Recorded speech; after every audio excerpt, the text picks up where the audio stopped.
Welcome back, I'm Tedward. Welcome back to my 2023 Lexus GX460, my daily driver, while the other three cars slumber at Garage 42, where I store my cars.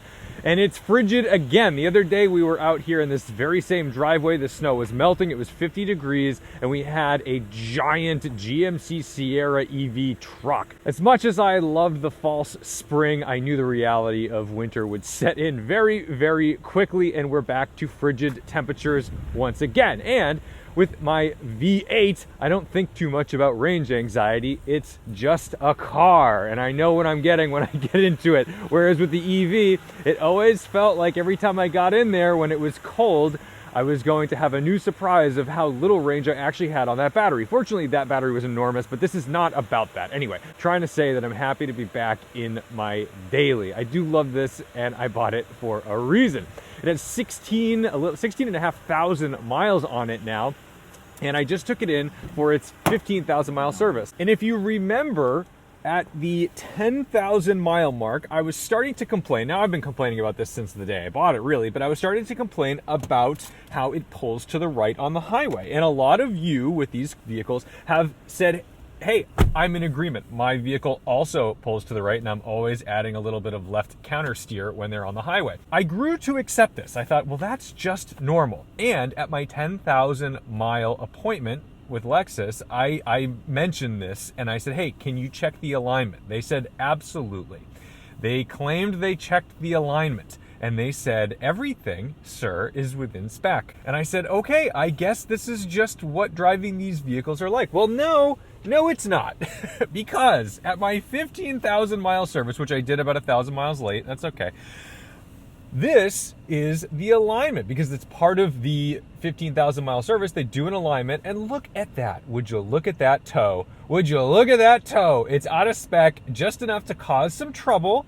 And yeah, now it's all within spec, but that just leads me to believe, like, did you check the alignment? What do you mean when you said you checked the alignment? Because when I have the other paper from that service, they don't give me this. They weren't like, actually, they didn't show me the measurements. So that means that someone likely just took it around the block and said, yeah, it's not like ripping me off the road.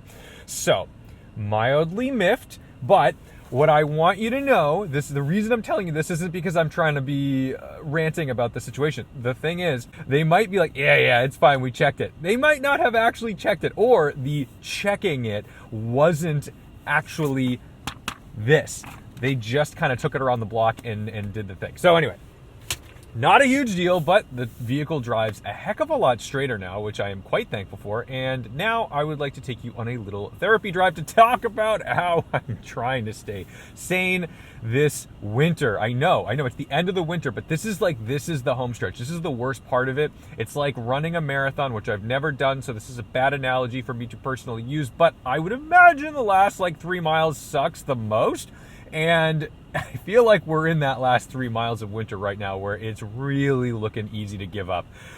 But we just have to keep going. Normally during the winter, I try to get away for at least a week or two late in the winter just so I get a break from it. Meaning I go to California, we go somewhere warm, and when I say we, a lot of times it's the Topher, myself, Topher Brower, Chris Brower, and a couple of our friends. Usually we meet Charlie out in California because he moved out there from Michigan. Smart man Charlie of the Daily Motor. You did it right. But that's why all these automotive journalists and YouTubers are in Los Angeles or in Southern California, because it just makes sense. You don't have to worry about ice and snow and salt. All the fun toys are all out there. But with no reprieve, I have just been committing to the misery of a New England winter, which is weird now because there's not even fun snow to look at. Like, we get a little bit of snow here and there, but lately it's just been cold without the at least benefit of some precipitation that looks fun and cheery and,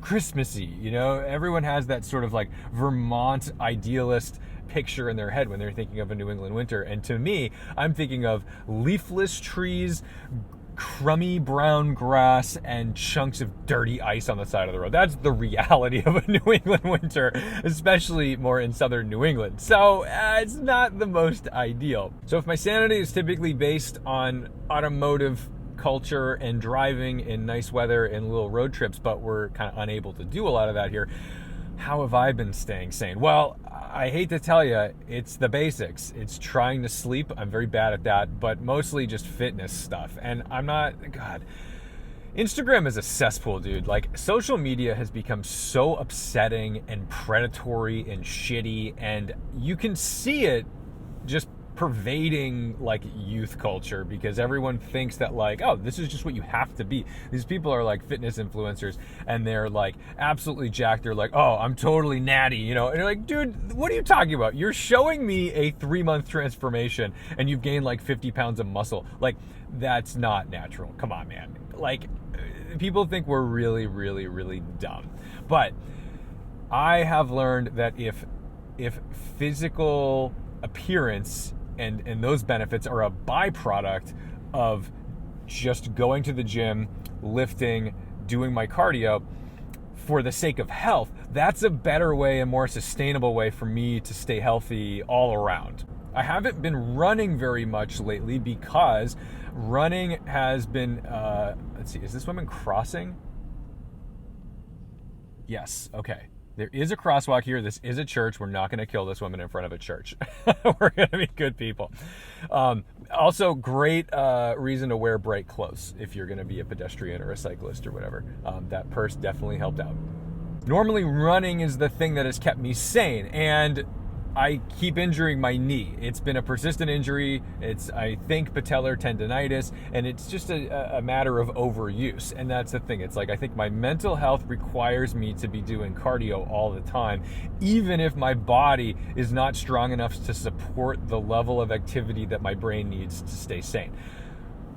You know, that's a rough thing, but unfortunately, there's other ways to deal with this. Like, I can cross train, right? I can use an elliptical machine. I can use a rowing machine. I can use a spinning machine. There's all kinds of things you can do. And this is why I'm actually going to get back into cycling. I was a massive cycling enthusiast, which I know to the consternation of car enthusiasts who, for whatever reason, just despise cyclists. I get it. It can get annoying when someone's slowing you down or in your way, but like, it's a human being on a very cool machine. It's bizarre to me that car enthusiasts love watches. They want all the mechanical movements of a watch, and yet they don't like obsess over the insane intricacies of a great bicycle. Like, why wouldn't you love a bicycle? That's crazy to me. Bikes are so wild. They're carbon fiber. They've got titanium pieces. They've got all this like amazing stuff that you'd think like a car enthusiast would be so thrilled to experience and play with. And yet they're like, oh, 10 points if you hit one. Like, dude, like, we gotta chill out a little bit. I'm missing my turns now. So anyway, it is risky just to get back into cycling, and I'm going to, but I don't know that running is in the cards for me long term if my knee keeps acting up. That could be a major, major problem for me. So I just don't want to be in a position where I don't have any activity and then I'm just sitting around. Or, you know, the lamest thing is just in beautiful summer, spring, fall weather, going to a gym indoors. Like, I want to have outdoor activities. You need to have some connection with like the outside world and nature, which, you know, this is one of the reasons why we love convertibles. You know, it's not magic. It's just being connected with the outside world. But more than just having a sport to do, it's something that I'm looking forward to.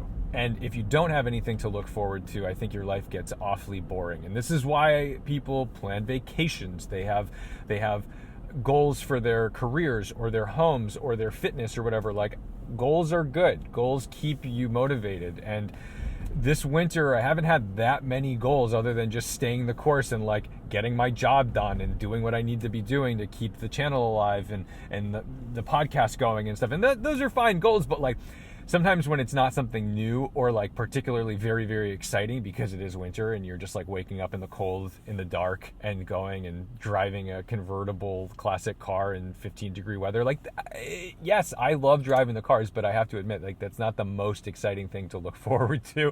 And I want to be in warm weather, exercising, communing with nature a little bit, and playing with a toy. Like, I do love a toy. This is why everyone wants to buy cars all the time. This is why I've bought cars cars all the time where you say, you know what, damn it, it's time for a toy. Sometimes those toys serve track purposes. Sometimes those toys are just fun sports cars. Sometimes they're show-off toys, or sometimes they're just super practical. And it's wild when like practicality is very, very sexy. I remember working in corporate America and pulling into that parking lot at work where I would commute 30 miles a day in my E92 M3, which was consistently throwing me problems. Check engine lights, new vibrations, new stuff that just would drive you bonkers, knowing that it was going to cost you, $2,000 to $4,000 a pop every time you go to the mechanic or need parts because it's an expensive type of car. And seeing the Camrys, the low-end Lexus sedans, and the Corollas in that parking lot, oh my God, I was so jealous. I was like, what must it be like to own a Honda Fit where an oil change costs like $40 or something? That sounds amazing. And this Lexus was kind of like buying into that idea of, wouldn't it be nice? Wouldn't it be nice to have something reliable and chill to not have to worry that much about? And I love it so much for that, because it is really nice to be like, oh, I hit a pothole. Oh, everything's fine. I didn't blow out a tire. I didn't blow out a wheel. Even if you were parallel parking and, you touch the curb a little bit, which I'm actually very good about, and this has huge mirrors. If I did it, it would just touch the tire. Not a big deal. It's all okay. But for that time leading up to this purchase, I looked forward to it a lot. And then when I bought it, I loved it, despite the fact that I had to go through 3 of them. But I loved it. And it still makes me happy every time I get in it, unless I have to go to the gas station, because I only get about 18 miles per gallon. It's terrible. So here's my advice to you. Oh, there's the police. Let's hope we don't run into any trouble here. I don't know what the speed limit is, but we are in the Lexus, so it's very unlikely that I'm speeding. All right, he's not pulling out. So, with that luck, let me say to you, find something to look forward to. Drag yourself out of the dregs of the misery of winter. Go to the gym, and go to the gym. The gym is for you. The gym is for everybody. I didn't go to a gym for a long time because I think in my brain it was like going to the racetrack where I'm like, well, I don't have a routine there, And once you go, you build a routine and it's fine. It's okay if you need to walk around aimlessly for a week, understanding the layout of this facility and figuring things out. That's okay. Just go. It's your body. You need to be able to use it and keep it healthy. And I promise you, it will make your brain so much more sane and sound, and your mind will race slightly less. You also just have a great sense of accomplishment. Everyone's like, oh, make your bed in the morning. It's the first thing to I do not, absolutely not. I will never make a damn bed unless someone is going to see it. But going to the gym, just walking for 25 minutes if you have to, do whatever you got to do. And there's cheap gyms. You don't have to go spend $300 a month at an Equinox or a Lifetime or whatever. Go to your local shithole gym. I promise the weights weigh the same. Keep looking forward to things. Maybe it's even TV. Sometimes just knowing that White Lotus is coming up is enough for me to be like, all right, I can make it through another week. I really want to see what happens on Sunday. So that's my piece. That's the deal. Lexus is doing well, obviously. What am I going to tell you? It blew up at 16,000 miles? It's not going to. It's a Toyota V8. We're going to be having the same conversation where I just tell you I got an oil change every 5,000 miles until it is 500,000 miles and I'm 100 years old. So it's fine. Anyway, thank you guys so much for watching, liking, commenting, and subscribing. Don't forget to respect the drive, and I'll see you in the next one.